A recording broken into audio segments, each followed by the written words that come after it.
अरे देखो ना जादूगर चाचा चमचम, ये कालू कौवा और गोरी कौवी मेरे आमों के पेड़ पर कब्जा जमाए बैठे हैं। कोई भी ना करे फिकर, कर दूंगा सबकी अक्कड़ बक्कड़। अरे कालू कौवे और गोरी कौवी चलो भागो यहाँ से, रानू बिटिया का पेड़ छोड़ो और निकलो यहाँ से। हम थोड़े डरते हैं तुमसे चमचम। बिल्कुल बिल्कुल, कालू जी बिल्कुल ठीक कह रहे हैं, भले कौन तुमसे डरता है। ठीक है कालू और गोरी, तुम मेरी बातों को सीरियस नहीं ले रहे। अभी देखो मैं तुम्हें मजा चखाता हूँ। आचू बाचू उहा कालू को बना दे चूहा। अरे ये क्या, ये तो सचमुच तूने कालू को चूहा बना दिया। प्लीज प्लीज मुझे माफ कर दो। अरे चाचा चमचम, ये क्या कर दिया आपने, कालू कौवे को चूहा बना दिया। कालू की यही सजा है। और फिर चिड़िया के कहने पर चाचा चमचम कालू को वापस उसकी असली शक्ल में ले आता है और गोरी कौवी और कालू कौवा वहाँ से भाग जाते हैं। अब उल्लू की बारी है। अरे मैं हूँ सबसे अच्छा गुल्लू, मत कहो मुझे उल्लू उल्लू। वाह वाह, क्या कहने तुम्हारे तो, तुम तो अकल से फारिग उल्लू और बन रहे हो यहाँ पे गुल्लू। अभी उल्लू और चील बातें कर रहे होते हैं कि वहाँ पर रानो चिड़िया आ जाती है। अरे उल्लू भाई और चील दी, क्या बात है, तुम दोनों क्यों झगड़ रहे हो? देखो रानो जी, ये उल्लू अपने आप को गुल्लू कह रहा है, जबकि हकीकत में ये उल्लू है। देखो रानो जी, सब मुझे कहते हैं उल्लू, लेकिन मैं हूँ सच में गुल्लू। अरे ये क्या कह रहे हो तुम दोनों, उल्लू और गुल्लू, ये क्या बात है? चलो झगड़ा छोड़ो और मिलकर दाना पानी तलाश करते हैं। तुम्हें तो पता है कि आजकल जंगल में बहुत सूखा चल रहा है, चलें दी? हाँ हाँ ठीक है, चलते हैं। और फिर चील और उल्लू रानो के साथ मिलकर दाना और भोजन ढूंढने निकल पड़ते हैं। दूसरी ओर कालू कौवे और गोरी की सुनिए। अरे गोरी क्या बात है, सुबह से दोपहर हो गई, आज तुम भोजन के लिए कुछ नहीं लाई क्या? अरे मेरे आलसी कालू, तुम्हें तो पता है कि आजकल जंगल में सूखा चल रहा है और मैं जो भी भोजन लाती हूँ वो किसी न किसी पक्षी का चुरा कर ही ला पाती हूँ, लेकिन आज तो कोई भी पक्षी भोजन लेकर आया ही नहीं। अरे ओ गोरी, कहीं मैं तुम्हें काली कौवी न बना डालूं। चुप कर अपनी गंदी जबान को और जाकर कहीं से बहुत भोजन लाओ। गोरी कौवी कालू को गुस्से में देखकर भोजन चोरी करने निकल पड़ती है। कुछ दूर जाने के बाद गोरी कौवी की नजर चील दी, उल्लू और रानो चिड़िया पर पड़ती है। अरे ओ गोरी, तुम्हें तो पता है जंगल में सूखा पड़ने के कारण हमें कहीं पे भी भोजन नहीं मिला, इसलिए आओ तुम भी हमारे साथ मिलकर दूसरे जंगल चलो। गोरी कौवी, जो अपने पति कालू कौवे की तरह बहुत आलसी थी, भूख से मरती क्या न करती, उन तीनों पक्षियों के साथ भोजन की तलाश में दूसरे जंगल चल पड़ती है। अरे देखो साथी पक्षियों, वो देखो, मैंने ढूंढ लिया, वो सामने फलों से लदे पेड़ नजर आ रहे हैं। तभी रानो चिड़िया के साथ मौजूद चील दी, उल्लू और गोरी कौवी सामने देखते हैं तो उनको भी फलों से लदे हुए पेड़ नजर आते हैं। गोरी कौवी जल्दी से भागकर आम के पेड़ पर बैठ जाती है, मानो जैसे वो आम का पेड़ गोरी कौवी का ही हो। अरे ये आम का पेड़ तो मेरा है, मैं इस पेड़ का कोई एक भी फल किसी भी पक्षी को नहीं दूंगी। देखो गोरी बहन, हमारे जंगल में सूखा पड़ा है, इस वजह से हम यहाँ आए हैं, और ये सारे फलदार पेड़ सिर्फ तुम्हारी अकेली के तो नहीं, बल्कि हमारे जंगल के सब पक्षियों के हैं। हाँ बिल्कुल, रानो चिड़िया बिल्कुल ठीक बात कर रही है, हम सब पक्षियों को बताएंगे और सब पक्षी मिलकर यहाँ से फलदार भोजन ले जाएंगे। गोरी कौवी चील दी और उल्लू के साथ तो पंगा नहीं ले सकती थी, इसलिए उस वक्त तो वो चुप हो गई और फिर चारों परिंदे वहाँ से फल तोड़कर अपने जंगल और घर की ओर वापस आते हैं। लो मैं आ गई तुम्हारे लिए आम ले आई, और तुम सुस्त कालू मजे ले लेके सो रहे हो अभी तक, चलो उठो और ये आम खाओ। अरे गोरी क्या मुसीबत है, सोने भी नहीं देती। अच्छा ठीक है, खाता हूँ मैं आम। देखो कालू जी, मैं आज बहुत दूर से ये भोजन लेकर आई हूँ और हमारे जंगल में तो सूखा पड़ा है, ये भोजन मैं दूसरे पक्षियों के साथ मिलकर दूर वाले जंगल से लाई हूँ, और कहीं ये ना हो कि हमारे जंगल के सारे पक्षी मिलकर वो सारा भोजन न खा लें। अच्छा तो ये बात है, फिर तो हमें जाकर सारे भोजन पर कब्जा करना होगा। गोरी, अभी तुम कालू को अच्छे से नहीं जानती, तुम देखना मैं क्या करता हूँ। अगले दिन सुबह गोरी सोकर उठती है तो कालू कौवा वहाँ पर नहीं होता। पता नहीं सुबह सुबह ये कालू कहाँ चला गया। और दूसरी ओर कालू कौवा बहुत दूर गुफा में एक पुराने जादूगर के पास पहुंच गया था। अरे देखो बूढ़े बाबा जी, मैं हूँ कालू कौवा। बूढ़े जादूगर बाबा जी, मैं आपके लिए बलि लेकर आया हूँ। अरे वाह वाह कालू कौवे, मुझे पहले ही पता था कि एक ना एक दिन तुम जरूर मेरे लिए कोई ना कोई बलि लेकर आओगे। जी बाबा, मैं आपको कुछ पक्षी और एक पूरा फलदार जंगल दूंगा जो आपकी बलि के लिए काफी होगा। अरे वाह वाह, ये तो बहुत मजे की बात है। ठीक है, मुझे क्या करना है तुम्हारे लिए? मुझे कोई ऐसा जादू मंत्र दो जिससे मैं अपने दुश्मनों को मार डालूं। ठीक है, मैं तुम्हें एक गुप्त जादू बताता हूँ। अगड़म बगड़म आलम फालम दम दमादम हु हा हा आलू बालू मेरा जादू ले ले कालू। आपका बहुत धन्यवाद, आपने मुझे ये जादू दिया। अब देखो कैसे मैं वापस जाकर जंगल के सारे पक्षियों को पकड़ कर लाता हूँ और फिर आप उन सबको खा जाना और दूसरे जंगल में हर तरफ फल ही फल हैं। आप जाकर कब्जा कर लेना। और फिर कालू कौवा बूढ़े जादूगर से उसका गुप्त जादू लेकर अपने जंगल में वापस आ जाता है। अरे कालू जी आप कहाँ चले गए थे? सुबह से आप नजर नहीं आ रहे थे। रात का वक्त हो गया है, आप कहाँ थे?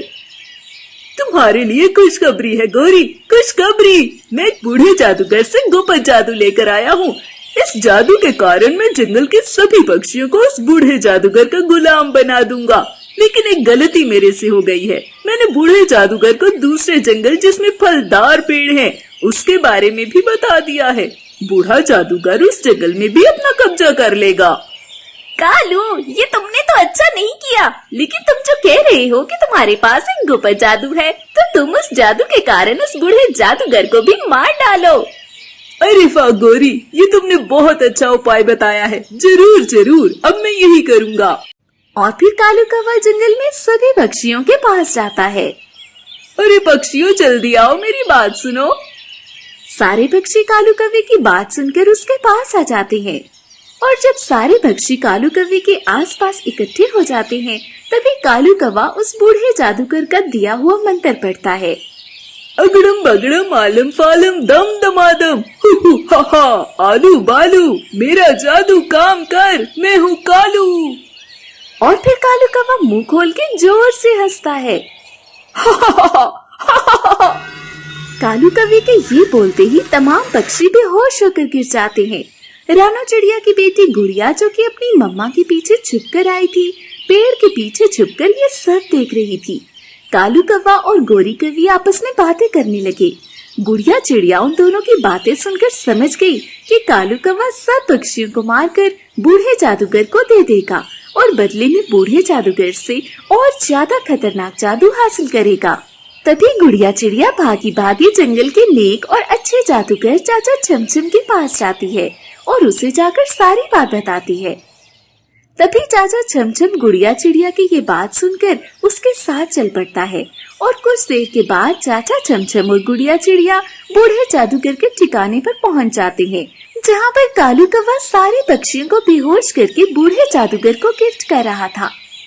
अरे बूढ़े जादूगर, ये लो ये सारे बेहोश पक्षी, मैं तुम्हें दान करता हूँ। और अब जल्दी से मुझे और ज्यादा मंत्र दे दो, ताकि अगर कोई और पक्षी बचा हुआ हो तो उससे भी बेहोश कर डालूं और फिर तुम्हें लाकर गिफ्ट कर दूं। ठीक है कालू कौवे, मैं तुम्हें गुप्त जादू देता हूँ और उस जादू से तुम और भी शक्तिशाली हो जाओगे और फिर कोई भी तुम्हारा मुकाबला नहीं कर पाएगा।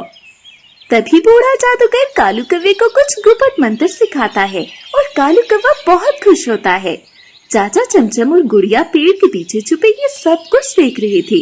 इससे पहले कि बूढ़ा जादूगर पक्षियों को मार कर खाता, कालू कौवे ने बूढ़े जादूगर का बताया हुआ गुप्त मंत्र पढ़कर उसी के ऊपर फूंक डाला।